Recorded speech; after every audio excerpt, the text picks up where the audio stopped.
Welcome back to the Workbench, where uncut and unedited, you can watch me try to make things. And what I'm making right now, or at least trying to make right now, is a Wacky Races diorama. We've got two cars that we're working on. We're working on the second one right now, which is the Compact Pussycat. We've already finished the Mean Machine, but now we need to get the Compact Pussycat finished up, Penelope Pitstop's car.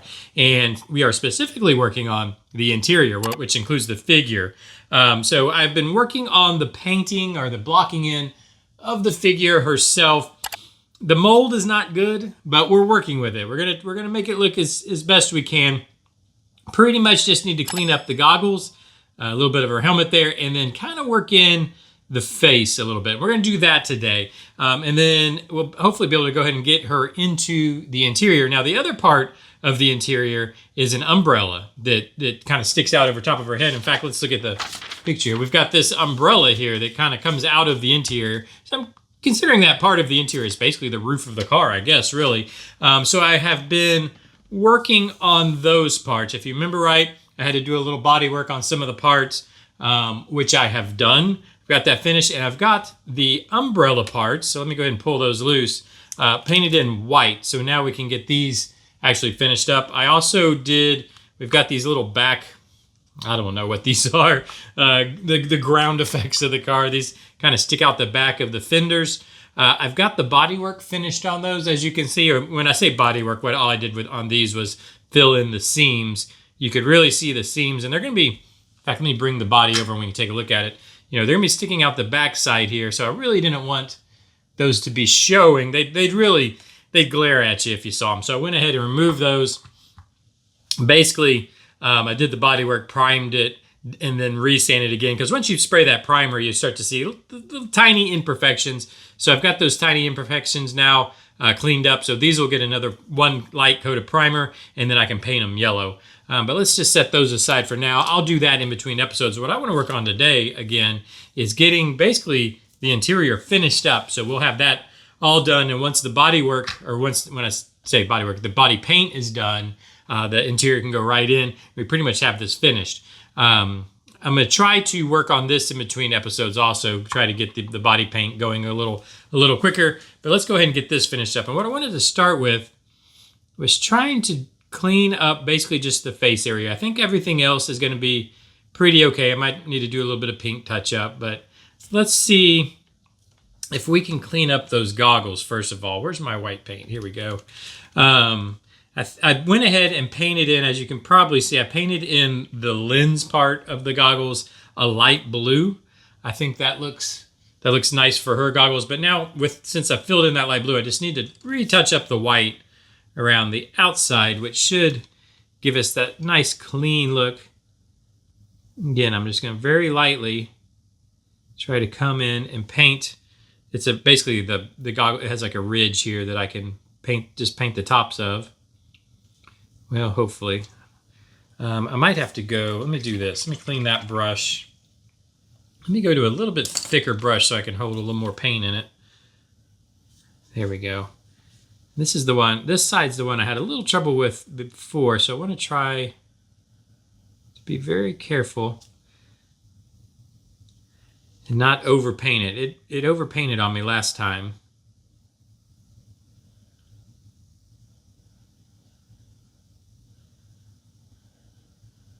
And I might have a little bit of the same problem this time. I think it's just the way the mold is really what's coming down to.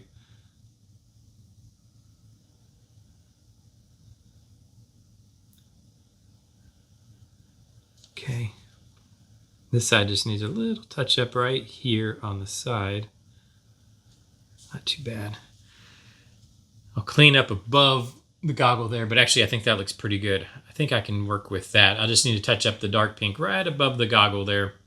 And it looks pretty even on both sides. So I can work with that. I think that'll be all right. Of course, let me know what you think down in the comments. I mean, the molding on this is just not that great. So you really have to work with it. Now you can see I went in and hopefully you can see, I just put some white in here where her eyes should be. So her eyes are actually flat on the bottom and rounded on top. It's kind of how like a cartoon eye. In fact, let's see. You can kind of see here, this one's a little too dark. I actually like the way this looks better. Let me show you the side of the box. So we can see her eyes here, and they're going to have eyelashes. And so I want to try to work those in because that's really kind of a key look to her, are those eyelashes. Where is my black? And the way I've been doing these thin line stuff is I have an old airbrush needle that actually, it's kind of funny. It got stuck in the nozzle here. I don't really know how this happened, but it did. Actually, I do know how it happened. I dropped it on the ground. I had the back of the airbrush off. In fact, I think I have the airbrush right here. Basically, I usually run my airbrushes like this with just the needle out back so it's easier to clean and whatnot. I dropped it on the ground and it just, drove the needle through the nozzle and I couldn't get it off. So now it's my painting tool that I do real thin line. I try to do the thin line stuff with. So I'm going to try, let's see how this works out. I'm going to try to do some eyelashes here. This could go very poorly.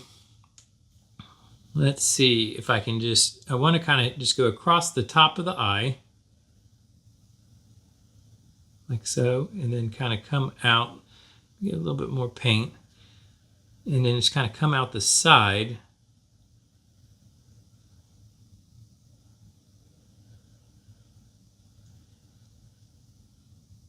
Just to give a little eyelash. Yeah, that's not too bad. I don't know if you guys can even see it. Hopefully you can. But that's okay. And then where do we want the pupils? She has big pupils. Let me go ahead and load up here.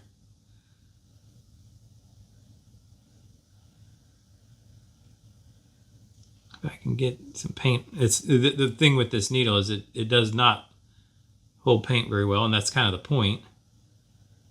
There we go. There's one eye. In fact, now that I got a little bit more paint, I think I can get a little bit more of the eyelashes in there. There we go. That's what I'm wanting to see. Yeah, like that. I think that's going to be okay. So now the trick of the whole thing. In fact, let me go ahead and just put the pupil in first on this other one, but we want to make it's so easy to kind of miss with the pupils, and then you have really weird looking, like one eye looking one way and another eye looking the other way. That's what we do. Okay, that's actually pretty good. I'm okay with that. Now let me see if I can get in here and kind of put in the eyelashes.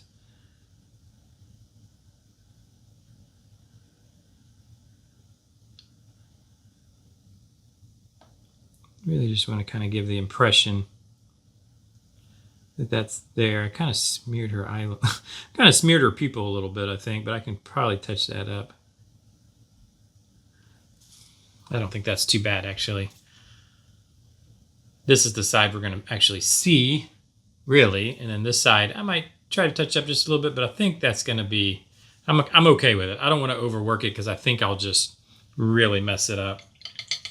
You know what I mean? You start working too much with it, and at least for me, I ended up, you end up with just an entirely black eye. But otherwise, I think that's going to be okay for the figure. Let me know what you guys think. I think I'm gonna have to touch up some pink spots here, but that's okay. In fact, we can probably do that once she's even in the interior. In fact, we probably can go ahead. I think I might just go ahead and put her. Well, no, I'll touch her pink up first before I glue her in. I think so.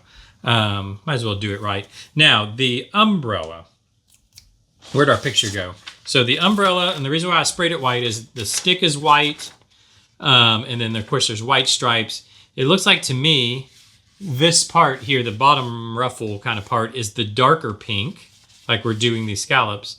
The stripes themselves are the lighter pink, like the color of the car or the color of her jacket. And then the bow is red.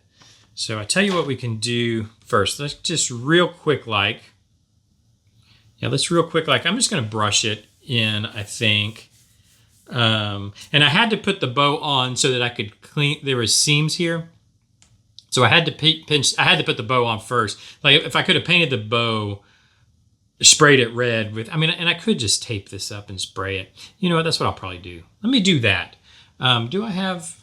I don't think I have my tape on me. I'm gonna do that in between episodes. I'm just gonna, because this will be easy to tape. I'll just wrap tape around, and I'm gonna spray the bow red instead of hand brushing it. But with the umbrella, I'm gonna hand brush these because it's just gonna be so much easier. And I think I can keep, kind of keep the brush strokes out of it and whatnot. I think in other words, I think it'll look pretty good. And these ruffles are going to be the dark pink. So I'm going to do the light pink first. And I can just pull it. I'm just going to pull that on down into the ruffle so I don't have to worry about, overpainting there. The only place I have to worry about overpainting is into the white stripe. So let me get this pink going like so. We'll see how these turn out. So, not that brush. I grabbed the wrong one. Let me see this brush here. Yeah, and like I'm just gonna pick one to start with. I think I don't guess it really matters where or how we start. Now I do want to be real careful because I don't want to have to come back and clean up any of the white because I don't know. Well, I guess it actually does cover pretty well. The white does. But I don't know how well it'll cover this pink necessarily. So I don't really want. Oh boy. As I say that. I'm like, oh, I gotta touch that up. Oh. Just try to pull a straight line. Really at the end of the day, if there's a little overpaint, as long as it's a straight line, it should look just fine.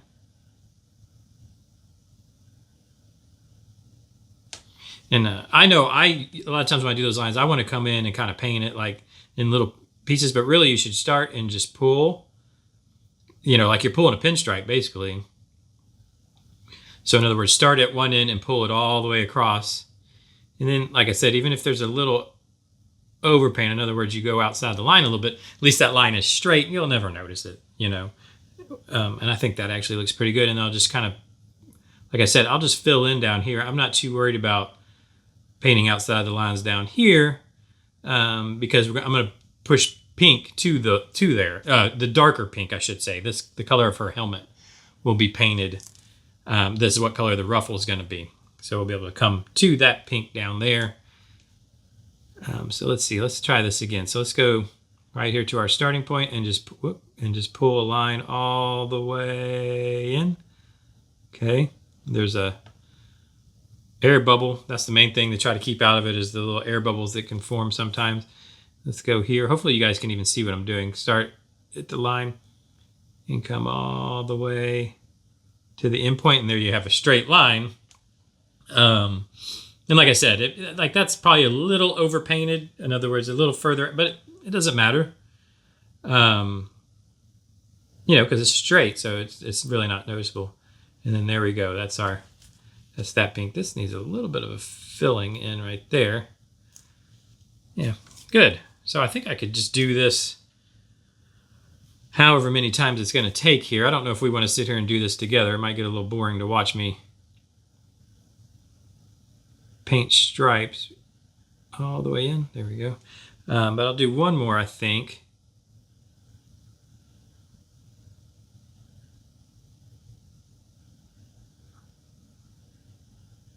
There we go. I'm okay with that. And then I try to get a good bit of paint on the brush to fill in between, to fill in the space. Because this Vallejo, it's airbrush paint. It flows pretty well, so it kind of flows itself out and makes a pretty smooth finish actually for hand brushing. Now, the question I have is that's pink, pink, pink, pink. Oh crap, are you kidding me? I didn't misdo it, did I? Pink, pink. Oh no, it doesn't. Now, why would they do the mold that way if we've got to paint every other one? Okay, so the problem is we're going to end up with two pink side by side, if you can see. So we go pink, pink, pink, pink, pink, pink, pink, and then this one would be pink. So what's the solution to this? I mean, I guess we just do one big... I guess we could do one big stripe and we can turn that one to the back side. Is that kind of how you would... Are you guys following what's going on here? So I'm going to paint this stripe pink. I'm going to paint this stripe pink. I'm going to paint this stripe pink, which would then make this stripe pink, which is right next to our pink stripe. You would think whoever molded this would have thought about that. But I guess actually I say that this isn't meant to be painted. What I do with the box cover, you can see the umbrella was actually like this purple chrome kind of. It's not meant to be painted, so I guess that's why they didn't even think about making sure that we had an odd number or even number, whatever number of stripes it would take to do this. So what I think I'll do, I don't know if we have a choice. I'm going to paint this one right next to it. I'm going to make this one the thick one. Let me come up here and let's pull this stripe out like so. And then what we'll do when we put the umbrella together, let me get these air bubbles out of here. When we put the umbrella together, that thick stripe, so the car is going to be sitting this way. Let me bring the Mean Machine over and I'll use it as the example. So like if we're using the Mean Machine, the cars are going to be sitting this direction. So I'll probably just put, pretend this is the Compact Pussycat, obviously. I'll put it this way so that it'll be sitting here actually like this in the car. It'll be on that back side where you won't notice it as much, I guess, I hope. Anyways, just another issue when you're dealing with, trying to turn, toy cars. This was basically the same thing. If you guys haven't seen, turning toy cars into more, real models, I guess you could say. It's just one of the things you deal with. I think it'll be okay. I don't think you're gonna overly notice. And there's nothing we can do about it anyways. It kind of is what it is. Anyway, so what I think I'm gonna do is finish painting up these pink stripes. And then I'll spray the red, bow, and I'll go ahead and put the interior or this umbrella together, and then I can put the full interior together. And I think I'll do that before tomorrow, before we get together tomorrow and have basically the interior done, because Penelope's done. Like I said, I just need to touch up just a touch of pink. I'm going to go ahead and just glue it up and have the interior finished. So that way all we have to do now is the body work over there. And then I just put white on my brush. This is what happens when I try to paint and talk. Once that body work's done, then we're just working on the diorama. And I wanted to mention, I looked up the shipping on the flame that we're going to be using coming out the back of Dick's car, and it is, I think, supposed to be here tomorrow. I'm actually filming this. Today is Memorial Day, so happy Memorial Days, and thank you for all those who have served. But today's Memorial Day, so it's not going to arrive today. It should arrive tomorrow. And then we can actually, I'm kind of excited to do that. And then also I want to remind everybody that the Compact Pussycat is going to have its own little treatment too, where it's not exactly going to be sitting on the ground, right? Because every picture I've ever seen the Compact Pussycat, the thing's up in the air like this. And we're going to make that happen also. So anyways, I'm going to finish up these stripes. I'm going to finish up the interior of the Compact Pussycat. I thank you guys for joining me. Leave me those comments down below. Let me know what you think so far. If there's any changes you'd like to see, please, now's the time. If there's any ideas for the diorama itself, I think worked out kind of how we're going to do it or what we're going to do. But if you have any ideas, don't hesitate to let me know. I like to hear what you guys have to say, but even if it's not exactly positive, I don't mind the negative. I don't want to say negative criticism, but how about we say constructive criticism? I'm all for it. I'm absolutely all for it. I'm here to learn along with you guys. And we just all want to be better, try to become better modelers and just have fun. I don't know, just kind of enjoy the time together. Anyways, I don't want to get too gushy. Anyways, thanks for joining me. I really do appreciate you guys. Leave me those likes if you would. It does help in the YouTube algorithms. Hit the subscription button. What all is there these days? Is there still a bell you got to ring? So ring that bell if you would. I don't know. Do all those things you do on YouTube, and I'll see you tomorrow. Bye-bye.